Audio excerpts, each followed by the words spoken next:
Hi dear friends, ഇന്ന് ഞാൻ നിങ്ങളുമായിട്ട് ഷെയർ ചെയ്യുന്ന എൻ്റെ റെസിപ്പി നേന്ത്രപ്പഴം വെച്ചിട്ടൊരു ഉന്നക്കായിയാണ്. ഇപ്പോൾ പൊന്നാനി കർമ്മ റോട്ടിൽ ട്രെൻഡായി നിൽക്കുന്ന ഒരു റെസിപ്പിയാണ്. നിങ്ങൾ തീർച്ചയായും ഇതൊന്ന് ട്രൈ ചെയ്ത് നോക്കിയിട്ട് ഇതിൻ്റെ ഫീഡ്ബാക്ക് എന്നെ അറിയിക്കാൻ മറക്കല്ലേ. കുട്ടികൾക്കും വലിയവർക്കും ഒരുപാട് ഇഷ്ടപ്പെടുന്ന ഒന്നാണ് ഈ റെസിപ്പി. എന്നാൽ നമുക്ക് റെസിപ്പിയിലേക്കൊന്ന് പോകാം. ഇനി നമുക്കൊരു സ്റ്റീമർ എടുത്ത് അടുപ്പിലേക്ക് വെച്ചതിന് ശേഷം അതിലേക്ക് ഒരു 4 നേന്ത്രപ്പഴമാണ് ഞാൻ കട്ട് ചെയ്തിട്ട് ഇട്ട് കൊടുക്കുന്നത്. നിങ്ങളുടെ കയ്യിൽ ഇഡ്ഡലിത്തട്ടാണ് ഉള്ളതെങ്കിൽ ഇഡ്ഡലിത്തട്ടിലും നമുക്കിത് പുഴുങ്ങിയെടുക്കാം. കണ്ടില്ലേ, ഇഡ്ഡലിത്തട്ടിൻ്റെ അടിയിൽ കുറച്ച് വെള്ളമൊഴിച്ച് തട്ടൊക്കെ വെച്ചതിന് ശേഷം ഇതുപോലെ ഒന്ന് കഷ്ണങ്ങളാക്കിയിട്ട് നമുക്ക് അടച്ച് മൂടി വെച്ച് വേവിക്കാം. ഇനി നമുക്ക് ഒരു 1/4 കപ്പ് എടുത്ത് അതിലേക്കൊരു 2 ടേബിൾ സ്പൂൺ പഞ്ചസാര ഇട്ട് കൊടുക്കാം. പഞ്ചസാരയിലേക്ക് 2 ഏലക്കായ ഇട്ട് നമുക്ക് മിക്സിയുടെ ജാറിലിട്ട് ഒന്ന് പൊടിച്ചെടുത്ത് നമുക്കിതൊന്ന് മാറ്റി വെക്കാം.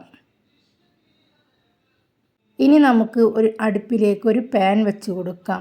പാൻ ചൂടായി വരുമ്പോൾ ഇതിലേക്കൊരു 2-3 ടേബിൾ സ്പൂൺ നെയ്യ് നമുക്കൊന്ന് ഒഴിച്ച് കൊടുക്കാം.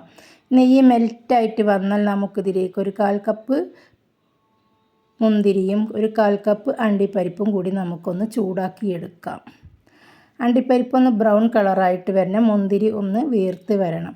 രണ്ടും ആ പരുവത്തിലെത്തിക്കഴിഞ്ഞാൽ നമുക്കിതിലേക്കൊരു അരമുറി തേങ്ങ ചിരവിയതൊന്ന് ചേർത്ത് കൊടുക്കാം. തേങ്ങ ചിരവിയതിട്ട് നമുക്കൊന്ന് ബ്രൗൺ കളറാവുന്നത് വരെ ഒന്ന് ഇളക്കി യോജിപ്പിക്കാം. ഇതുപോലെ നമുക്കൊരു 2 സെക്കൻഡ് നേരം കഴിയുമ്പോൾ ബ്രൗൺ കളറായി വരും. അപ്പോൾ ഇതിലേക്ക് നമുക്ക് പൊടിച്ച് വെച്ച നമ്മുടെ പഞ്ചസാരയും ഏലക്കായും കൂടി നമുക്കിതിലേക്ക് ചേർത്ത് നന്നായിട്ടൊന്ന് ഇളക്കി യോജിപ്പിക്കാം.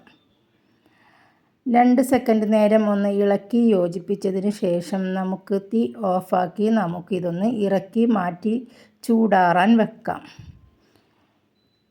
നമ്മുടെ ഈ ഫില്ലിങ് ഇവിടെ റെഡിയായി കഴിഞ്ഞു. ഇനി നമുക്കിത് ചൂടാറാനായിട്ടൊന്ന് മാറ്റി വെക്കാം. കണ്ടോ, തേങ്ങയെല്ലാം നല്ല ബ്രൗൺ കളറായി വന്നിട്ടുണ്ട്. 2-3 സെക്കൻഡ് വരെ ഇളക്കിയതിന് ശേഷം തീ ഓഫാക്കിയിട്ട് നമുക്കിതൊന്ന് ചൂടാറാനായിട്ട് മാറ്റി വെക്കാം.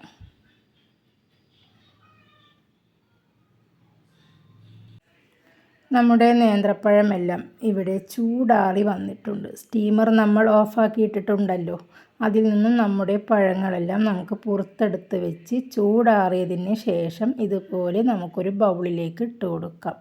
തൊലി പൊളിച്ച് ബൗളിലേക്ക് ഇട്ടതിന് ശേഷം അതിൻ്റെ മീതെ വല്ല കേടുമുണ്ടെങ്കിൽ അത് നമുക്ക് ഒരു കത്തി ഉപയോഗിച്ച് ചെത്തിക്കളയാം.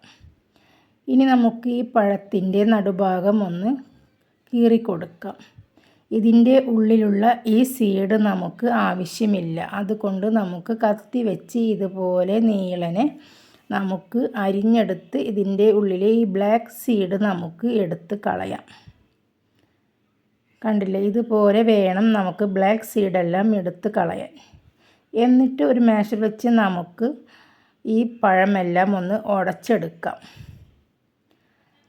ഈ നേന്ത്രപ്പഴം നമുക്ക് നന്നായി ഉടക്കേണ്ട ആവശ്യമുള്ളത് കൊണ്ട് തന്നെ ഇതിൻ്റെ എല്ലാ ബ്ലാക്ക് സീഡും എടുത്ത് കഴിഞ്ഞതിന് ശേഷം നമുക്കിത് നന്നായി ഒന്ന് ഉടച്ചു കൊടുക്കാം. എല്ലാ ഭാഗവും നന്നായി ഉടഞ്ഞ് കിട്ടണം. കണ്ടോ, ഇതുപോലെ വേണം ഉടച്ചെടുക്കാൻ. നമ്മുടെ നേന്ത്രപ്പഴത്തിൻ്റെ കൂട്ടിലേക്ക് നമുക്ക് ഈ തേങ്ങ ഫില്ലിങ്ങൊന്നും നമുക്ക് ചേർത്ത് കൊടുക്കാം. തേങ്ങയും അണ്ടിപ്പരിപ്പും മുന്തിരിയും പഞ്ചസാരയും ഏലക്കാപ്പൊടിയും ചേർത്ത നമ്മുടെ ഈ ഫില്ലിങ് നമുക്ക് ഈ നേന്ത്രപ്പഴത്തിലിട്ട് നന്നായിട്ടൊന്ന് 2-3 മിനിറ്റ് നേരം നമുക്കൊന്ന് മിക്സാക്കി കൊടുക്കാം. നേന്ത്രപ്പഴത്തിൻ്റെ ഉള്ളിലേക്ക് ഇറങ്ങുന്ന വിധത്തിൽ വേണം ഇതൊന്ന് ഫില്ലിങ് ചെയ്ത് കൊടുക്കാനായിട്ട്. നന്നായിട്ടൊന്ന് ഇളക്കി യോജിപ്പിച്ച് ഇതിൻ്റെ എല്ലാ ഭാഗത്തേക്കും ആവുന്ന രീതിയിലാക്കി കൊടുത്താലേ ഇത് കഴിക്കുമ്പോൾ രുചിയുണ്ടാവുകയുള്ളൂ. 2-3 മിനിറ്റോ സെക്കൻഡോ നന്നായിട്ടൊന്ന് ഇതുപോലെ യോജിപ്പിച്ച് കൊടുത്താൽ മതി. ഇനി നമുക്ക് ഇതിലേക്ക് ബാക്കിയുള്ള ഇൻഗ്രീഡിയൻസ് ചേർത്ത് കൊടുക്കാം. ഞാനിതിലേക്കൊരു 2 ടേബിൾ സ്പൂൺ അരിപ്പൊടിയാണ് ചേർത്ത് കൊടുക്കുന്നത്. അരിപ്പൊടി ഇട്ട് നന്നായിട്ടൊന്ന് മിക്സാക്കി കൊടുക്കാം. കയ്യിൽ വെച്ചിട്ടോ സ്പൂൺ വെച്ചിട്ടോ വേണമെങ്കിലും നമുക്കിതൊന്ന് ഇതിലേക്ക് യോജിപ്പിച്ച് കൊടുക്കാം. നന്നായിട്ടൊന്ന് യോജിപ്പിച്ച് കഴിഞ്ഞതിന് ശേഷം ഇതിലേക്ക് നമുക്ക് വേണ്ടത് ഒരു 1/4 കപ്പ് മൈദയാണ്. മൈദ കൂടി നമുക്കിതിലേക്കൊന്ന് ഇട്ട് കൊടുക്കാം. മൈദപ്പൊടി കൂടി 1/4 കപ്പ് ചേർത്തതിന് ശേഷം ഞാൻ കൈ വെച്ചിട്ടാണ് കുഴച്ച് കൊടുക്കുന്നത്. അപ്പോഴേ ശരിക്കും ഇതിൻ്റെ കൺസിസ്റ്റൻസിയിൽ നമുക്ക് കിട്ടുകയുള്ളൂ. ഞാനിതിലേക്ക് 2 ടേബിൾ സ്പൂൺ കോൺഫ്ലവറിൻ്റെ പൊടിയും 1/4 കപ്പ് റസ്ക് പൊടിയും ഇതിലേക്ക് ഞാൻ ചേർത്ത് കൊടുക്കുന്നുണ്ട്.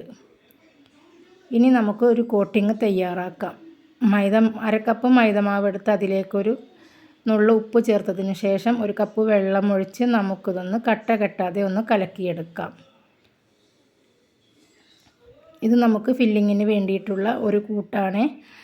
ഇത് നമുക്ക് നല്ല കട്ടിയിൽ കലക്കിയെടുക്കരുത്, ലൂസാക്കിയിട്ട് വേണം കലക്കിയെടുക്കാൻ. ജസ്റ്റ് ഒന്ന് മുക്കിയെടുത്താൽ മാത്രം മതി. അതിന് വേണ്ടിയിട്ടാണ്.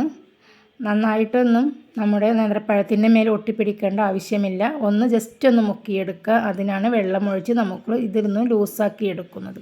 കണ്ടോ, ഇത്രയും വെള്ളം ഒഴിച്ചിട്ട് വേണം ഇതൊന്ന് ലൂസായിട്ടിരിക്കാൻ. ഇതുപോലെ ആക്കിയെടുത്താൽ മാത്രം മതി. കണ്ടില്ലേ, ഇതുപോലെ ഇരിക്കണം നമ്മുടെ ഈ മൈദമാവിൻ്റെ കൂട്ട്. ഇനി നമുക്ക് പഴം ഒന്ന് ഉന്നക്കായ മോഡലിൽ നമുക്ക് ചെയ്തെടുക്കാം. നേന്ത്രപ്പഴത്തിൻ്റെ കൂട്ടിൽ നിന്നും നമുക്ക് കുറച്ച് എടുത്തതിന് ശേഷം നമുക്ക് കയ്യിൽ എണ്ണ തടവിയതിന് ശേഷം വെളിച്ചെണ്ണയൊക്കെ ഒഴിച്ച് തടവിയതിന് ശേഷം ഉന്നക്കായയുടെ മോഡലിൽ നമുക്കൊന്ന് ഇത് ചെയ്തെടുക്കാം. എന്നിട്ട് നമുക്ക് അടുപ്പിലേക്ക് ഒരു പാൻ വെച്ച് നന്നായിട്ടൊന്ന് ചൂടായതിന് ശേഷം ഇതിലേക്ക് വറുക്കാൻ ആവശ്യമായിട്ടുള്ള വെളിച്ചെണ്ണ നമുക്ക് ഒഴിച്ചു കൊടുക്കാം. ഞാനൊരു കപ്പ് വെളിച്ചെണ്ണയാണ് ഇതിലേക്ക് ഒഴിച്ചു കൊടുത്തിരിക്കുന്നത്. നന്നായി മുങ്ങി പൊരിക്കരുത്. ഇതുപോലെ ജസ്റ്റ് ഒന്ന് ഉരുട്ടി അങ്ങോട്ടും ഇങ്ങോട്ടും ഉരുട്ടിയെടുത്താൽ മതി വെളിച്ചെണ്ണയിലിട്ടിട്ട്. ഇനി ഇത് മൈദമാവിലിട്ടിട്ട് ജസ്റ്റ് ഒന്ന് കോട്ട് ചെയ്തിട്ട് എടുക്കുക. എന്നിട്ട് നല്ല വെളിച്ചെണ്ണ ചൂടാകുമ്പോൾ അതിലേക്കാണ് ഇട്ട് കൊടുക്കുക. വെളിച്ചെണ്ണ പഴം മുങ്ങാനായിട്ട് ആവശ്യമുള്ളത് വേണ്ട, ഇത് കുറച്ച് മതി. ഇനി ഒരു ഭാഗം മൊരിയുമ്പോൾ മറ്റേ ഭാഗം ഒന്ന് മറിച്ചിട്ട് കൊടുക്കുക.